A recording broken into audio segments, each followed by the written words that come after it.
Você está no interior da capital da Argentina, Buenos Aires. O céu está cinza, indicando que logo irá chover.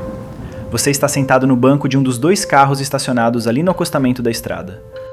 Porém, você tem um único foco: o ponto de ônibus. Todos os homens que estão ali esperando o ônibus passar têm uma coisa em comum. Eles são agentes do Mossad, assim como você, a melhor inteligência de Israel. O ônibus que você está esperando deve passar a qualquer momento nos próximos minutos, trazendo um homem que, baseado no seu trabalho de inteligência, estará voltando do trabalho. Você presta atenção. O primeiro ônibus chega, para no ponto. Porém, ninguém desce do ônibus. Você e os seus companheiros do Mossad começam a ficar preocupados. Será que todo o serviço de inteligência que vocês fizeram durante anos foi à toa? 2 homens saem do carro e abrem o capô e começam a fingir estar consertando o motor para que ninguém desconfie da operação. O motivo perfeito para ficar ali parado por mais tempo esperando o próximo ônibus. Pouco tempo depois, o próximo ônibus chegará, só que desta vez 2 pessoas descem do ônibus, uma mulher e um homem. O homem que você e os seus companheiros estavam esperando. Só que tem um detalhe: esse homem que desceu do ônibus não é qualquer pessoa. Ele cuidadosamente planejou a morte de 6 milhões de judeus por toda a Europa. Ele é um dos homens mais procurados desde a era nazista.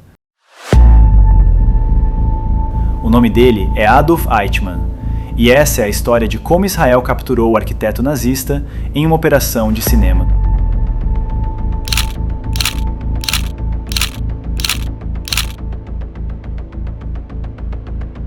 Janeiro de 1942, Berlim. Uma mansão luxuosa às margens de um lago gelado. 15 homens de terno se reúnem em volta de uma mesa enorme, todos altamente educados, 8 com doutorado, mas não estão ali para discutir filosofia ou ciência. Estão planejando o maior genocídio da história humana. Hitler quer eliminar 11 milhões de judeus da Europa e precisa de um plano logístico para fazer isso acontecer. Um homem na mesa se destaca, metódico, eficiente, obsessivo por detalhes. Adolf Eichmann, o homem que transformará genocídio em burocracia. Durante a reunião de apenas 90 minutos, as decisões são tomadas. Eichmann anota cada palavra nas atas oficiais. Ele usa termos como evacuação e tratamento especial, mas todos sabem o que significam: deportação em massa e extermínio. Eichmann não será quem aperta o gatilho. Ele orquestrará tudo de trás de uma mesa, organizando trens, construindo câmaras de gás, otimizando crematórios, gerenciando a logística do horror. Cada telegrama que ele envia significa centenas de mortes. Cada ordem assinada é uma sentença de morte coletiva. Ele trata assassinato como eficiência industrial. Quanto mais rápido reduzir corpos a cinzas, melhor. Ele até instala esteiras rolantes nos fornos para maximizar produtividade. 6 milhões de pessoas morrerão por causa da sua eficiência. Mas em 1945, tudo desmorona. Hitler se suicida, o Reich cai, e Eichmann percebe: ele precisa desaparecer. Áustria, 1945. Eichmann abandona esposa e filhos com parentes. Veste o uniforme de soldado comum da Luftwaffe. Adota o primeiro de muitos nomes falsos: Otto Barth. Tropas americanas o capturam como prisioneiro de guerra, mas a Europa pós-guerra é um caos total. Campos lotados, guardas sobrecarregados, segurança fraca. Eichmann foge. Tenta cruzar a fronteira austro-alemã. É capturado novamente, mas comete um erro fatal: a tatuagem. Sobre a sua axila esquerda, um grande marcado na sua pele, tipo sanguíneo, padrão da SS, prova irrefutável, impossível negar agora que serviu nas forças de elite nazistas. Então inventa nova história. Era apenas soldado raso insignificante. Muda nome para Otto Eichmann. Americanos acreditam. Colocam-no para trabalhar em campos de prisioneiros na Baviera, empilhando caixas, organizando suprimentos. Ele planeja a terceira fuga. Enfermeira simpatizante contrabandia roupas civis, traje de fazendeiro, boné de caçador. Perfeito para se misturar. Numa noite qualquer, Eichmann corta o arame farpado e some na escuridão. Ele viaja pela Alemanha até o norte e muda o seu nome novamente: Otto Henninger. Agora, ele trabalha como lenhador, Por 2 anos, Eichmann viveu tranquilo, mas as saudades da família estavam aumentando, junto com o medo constante de ser descoberto. Ele vê o anúncio no jornal: ex-nazista vivendo bem na Argentina. O país que nunca declarou guerra fervorosamente contra Hitler e recebeu fugitivos de braços abertos. Eichmann decide: Argentina será seu destino final. Através das linhas de ratos, rotas clandestinas operadas pela Igreja Católica, ele chega à Itália. De lá, vai de navio para a América do Sul.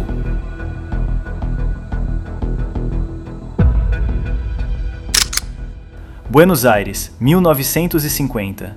Eichmann já tem um novo nome: Ricardo Clement. Ele tem um trabalho modesto na fábrica da Mercedes-Benz. Casa humilde em um interior distante, uma cidade simples e invisível. Ele acredita que está seguro, que pode viver assim para sempre. Mas do outro lado do Atlântico, um homem não o esqueceu. Em Frankfurt, na Alemanha. No escritório de Fritz Bauer, um procurador judeu que sobreviveu aos campos de concentração. Bauer não busca vingança. Busca justiça em um sistema ainda infectado por ex-nazistas. Juízes que serviram Hitler, promotores que lucraram com Reich, burocratas que executaram ordens genocidas, todos ainda nos mesmos cargos, protegendo uns aos outros. Bauer é um homem totalmente fora desse ambiente. Cada dia é batalha contra uma rede invisível de cumplicidade. Sua obsessão? Capturar Adolf Eichmann. Em 1957, uma carta anônima chega em sua mesa. Quem enviou? Lothar Hermann, cego e vivendo na Argentina. Sua filha Sylvie estava namorando o jovem alemão arrogante, Klaus. Durante jantares, Klaus fazia comentários antissemitas, falava mal de judeus abertamente. Gabava-se que pai tinha sido figura importante no Reich. Mas Klaus havia dado um vacilo. Ele sem querer chamou o tio Ricardo de pai. E Hermann, embora cego, tinha a audição aguçada. O endereço estava na carta: Rua Garibaldi 14, San Fernando, Buenos Aires. Bauer enfrentava um dilema. Se registrasse o pedido oficial de extradição através de canais alemães, Eichmann seria avisado. Os ex-nazistas infiltrados no governo alertariam o fugitivo. Então toma a decisão arriscada e potencialmente ilegal: contatar Israel diretamente. Ele ofereceu um acordo: eu entrego inteligência, vocês capturam Eichmann. A Alemanha não pode saber. Israel aceitou. Mas precisava confirmar: é realmente Eichmann? Mossad envia o primeiro agente para Buenos Aires, Zvi Aharoni. A missão? Vigilância discreta. Aharoni localizou o endereço. Ele esperava encontrar uma casa grandiosa, mansão protegida, mas encontrou um barraco em uma rua de terra. Ele retorna a Israel com dúvidas. Mossad considera cancelar a operação, mas Bauer insistiu. E algo estranho aconteceu. 3 autoridades alemãs diferentes constatam Bauer simultaneamente: o embaixador na Argentina, o chefe da polícia criminal, o diretor de investigações de crimes de guerra. Todos dizem exatamente a mesma coisa: Eichmann não está na Argentina, provavelmente escondido no Oriente Médio. Bauer percebe imediatamente: uma rede de proteção ativada, ex-nazistas tentando despistar a investigação. Então cria a estratégia genial: emite comunicado falso à imprensa alegando que Eichmann está no Kuwait. Armadilha psicológica perfeita. Enquanto isso, Mossad intensifica a vigilância em Buenos Aires. Uma nova equipe chega. Mossad está 90% certo, mas precisa ter certeza absoluta antes de arriscar incidente diplomático internacional. A aprovação final precisa vir do topo. Sequestrar um cidadão em solo argentino sem permissão do governo local? Violação de soberania. Potencial crise diplomática. Israel ainda é uma nação jovem tentando estabelecer credibilidade internacional. Ben-Gurion autoriza a operação. Codinome: Operação Final. Mossad monta uma equipe especial. 7 agentes. Critério de seleção: todos perderam familiares no Holocausto. Motivação pessoal máxima. O líder, Peter Malkin. Ele perdeu irmã e sobrinhos nas câmaras de gás. Rafi Eitan, um planejador tático e também veterano de operações impossíveis. Zvi Aharoni, já está em Buenos Aires, ele já conhece terreno. Médica, Hannah Elian, responsável por manter Eichmann sedado durante transporte. A vigilância revela um padrão. Eichmann trabalha na fábrica Mercedes-Benz turno noturno. Ele volta para casa sempre pelo mesmo ônibus, linha 203. Desce no mesmo ponto. Mas há complicações. 1. Eichmann pode estar armado, veterano de guerra treinado para combate. 2. O sequestro precisa ser silencioso, sem testemunhas, sem alarme. 3. Precisam confirmar a identidade com 100% certeza antes de transportá-lo para Israel. 4. Como tirar prisioneiro da Argentina sem levantar suspeitas? Solução criativa. El Al, uma companhia aérea israelense, que fará o voo especial para Buenos Aires. A delegação oficial israelense comparecerá às festas do 150º aniversário da independência argentina. O avião voltará com um tripulante extra, Eichmann disfarçado e sedado. A data escolhida para o sequestro foi 11 de maio de 1960, exatamente 15 anos após o fim da Segunda Guerra Mundial na Europa. Simbolismo perfeito. 11 de maio de 1960. Está de tarde e quase noite.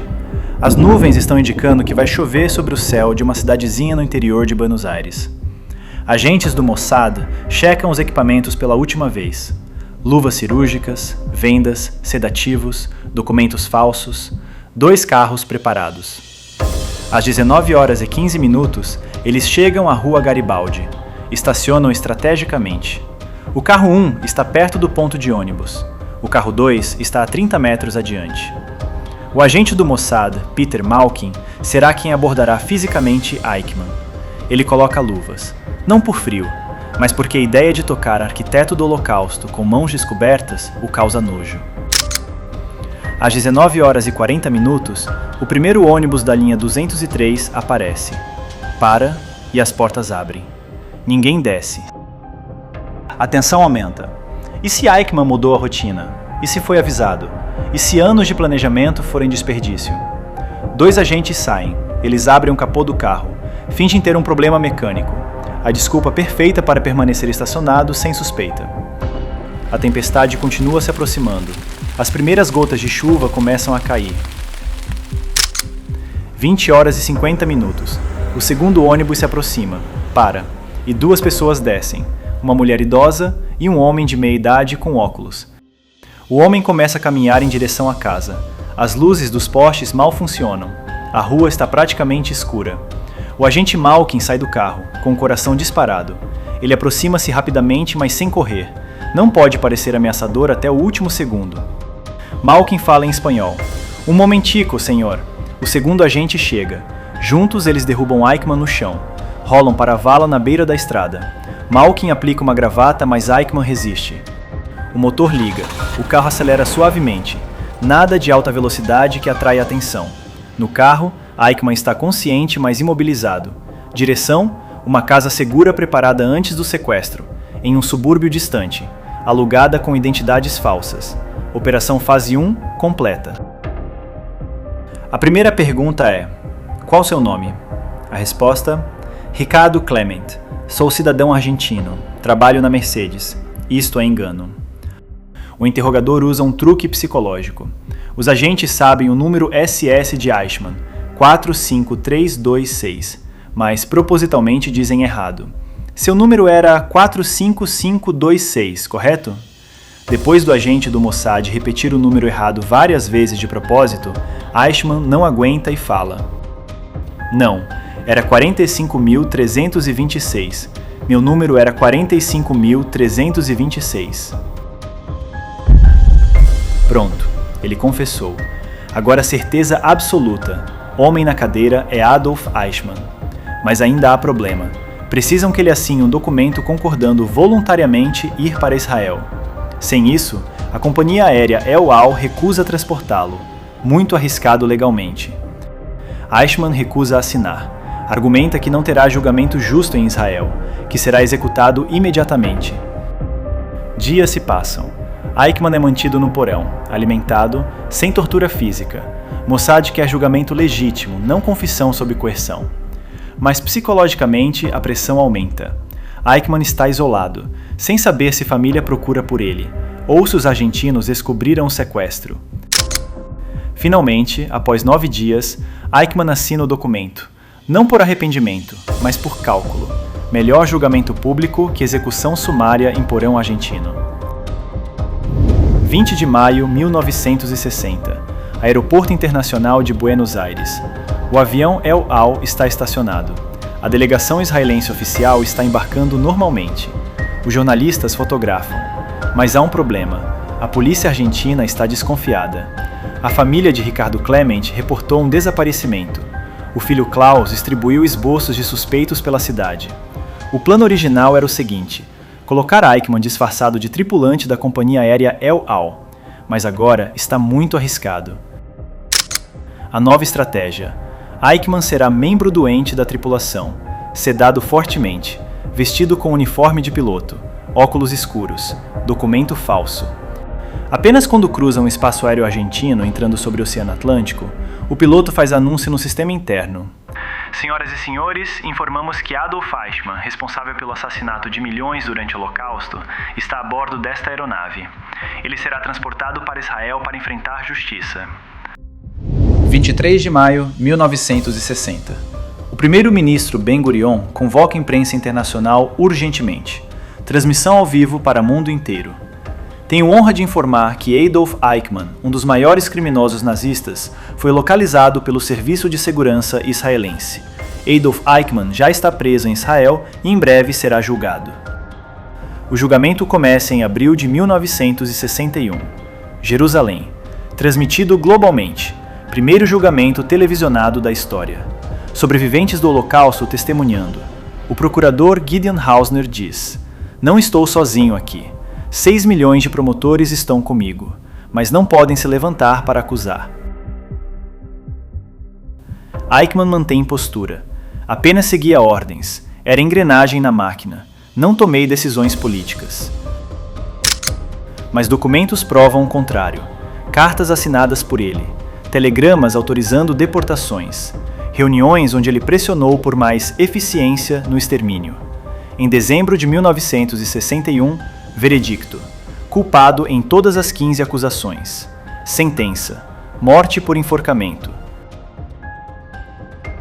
E tudo começou naquele ponto de ônibus em Buenos Aires, onde 7 homens esperaram na chuva pelo arquiteto do Holocausto, onde a justiça, atrasada por 15 anos, finalmente alcançou quem acreditava ter escapado para sempre. Se você gostou de assistir este conteúdo, escreva aí nos comentários para que a gente prepare mais conteúdos assim nas próximas semanas. Até o próximo vídeo.